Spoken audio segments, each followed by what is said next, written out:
kembali dalam program Bible Everyday. Hari ini mari kita belajar akan firman Tuhan dan kita akan selidiki, gali, renungkan, dan tentu saja kita akan aplikasikan dalam hidup kita sehari-hari. Yeskiel pasal yang ke-33.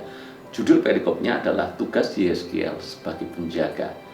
Maka kita perlu membaca ayat yang kedua, ketiga, dan kita akan mengerti seperti apa tugas seorang penjaga itu.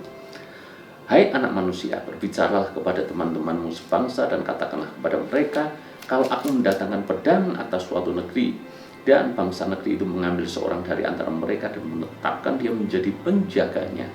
Dan penjaga ini melihat pedang itu datang atas negerinya, lalu meniup sangkakala untuk memperingatkan bangsanya.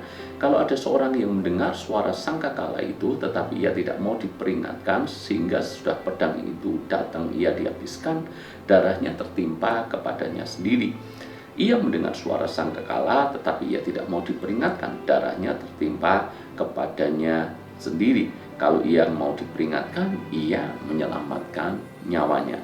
Sebaliknya, penjaga yang melihat pedang itu datang, tetapi tidak meniup sangkakala, dan bangsanya tidak mendapat peringatan, sehingga sesudah pedang itu datang, seorang dari antara mereka dihabiskan. Orang itu dihabiskan dalam kesalahannya, tetapi aku akan menuntut pertanggungan jawab atas nyawanya dari penjaga itu. Jadi gambarkan seperti ini. Kalau Anda lihat film-film kolosal, film-film kuno tentang bagaimana zaman dulu negara yang satu berperang dengan negara yang lain, maka kita tahu bahwa satu kota biasanya dikelilingi oleh yang namanya tembok yang sangat kuat, dikelilingi benteng. Dan biasanya di benteng itu ditaruh yang namanya penjaga. Penjaga ini tugasnya tentu saja akan berjaga-jaga, tugasnya untuk mengamati, untuk melihat. Dan biasanya berada di tempat yang cukup tinggi untuk mengawasi apakah ada musuh yang menyerang mereka. Dan begitu melihat musuh datang menyerang, maka penjaga harus segera meniup sangkakalanya.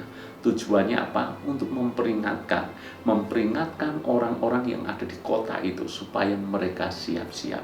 Dan kalau mereka meresponi tiupan sangkakala daripada si penjaga itu, mereka siap-siap, mereka akan selamat.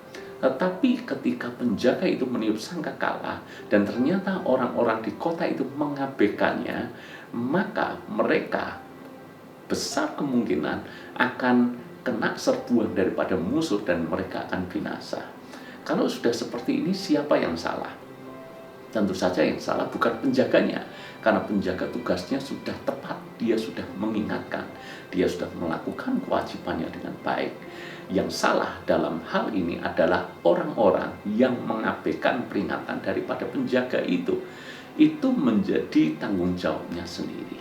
Tapi lain halnya, kalau penjaga itu lalai meniup sangkakala, lalai memperingatkan, dan musuh datang menyerbu, orang-orang di kota itu akhirnya dibunuh oleh musuh itu.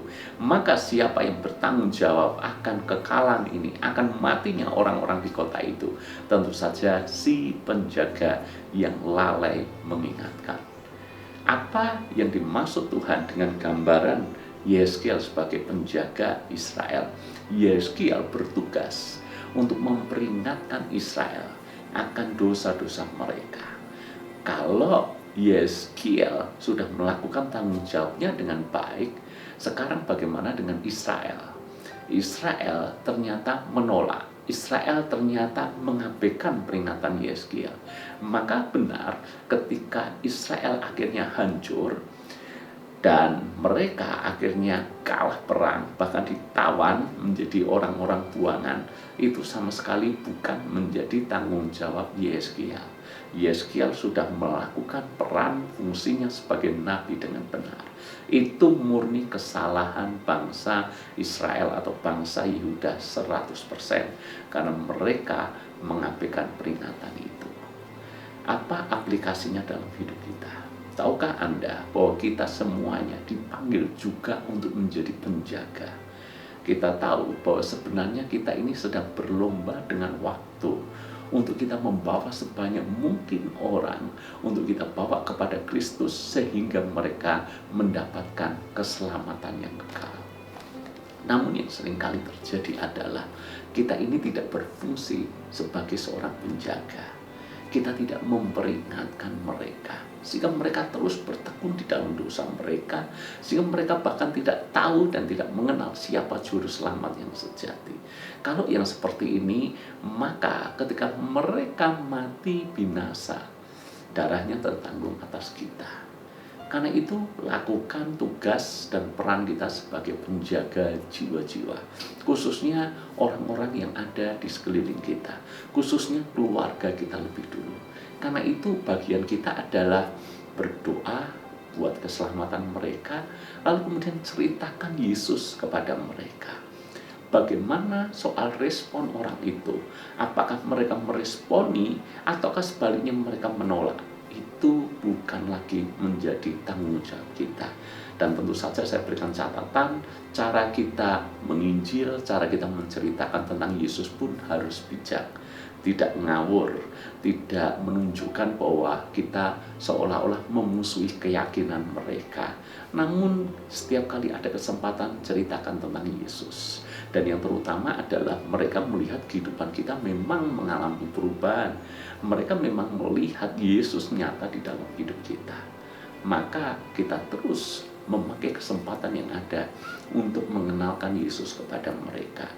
Maka dalam hal ini kita sudah melakukan peran dan fungsi kita menjadi penjaga jiwa secara benar. Itu bukan lagi menjadi tanggung jawab kita. Itu tergantung kepada mereka sendiri, apakah mereka meresponi atau tidak. Namun kita yakin orang-orang di keluarga kita, kalau kita mendoakan dengan sungguh-sungguh, kita selalu membawa mereka kepada Tuhan supaya Tuhan menjangkau dan menyelamatkan, maka saya percaya bahwa ada waktunya mereka benar-benar mengalami pertobatan. Namun jangan sampai kita lalai menceritakan Yesus kepada mereka. Jangan kita berpikir bahwa jalan keselamatan itu banyak. Biarlah mereka selamat dengan jalannya sendiri. Biarlah mereka selamat dengan caranya sendiri. Ingat, mereka menjadi tanggung jawab kita. Karena kita sudah tahu kebenarannya, bahwa Kristuslah satu-satunya jalan. Karena hanya Yesus yang berkata, "Akulah jalan dan kebenaran dan hidup. Tidak ada seorang pun yang bisa datang kepada Bapa kalau tidak melalui aku." Yesus sudah mengatakan dengan jelas, hanya Dialah satu-satunya jalan. Jadi jangan biarkan mereka dengan keyakinan yang keliru mencari keselamatan dengan cara mereka sendiri.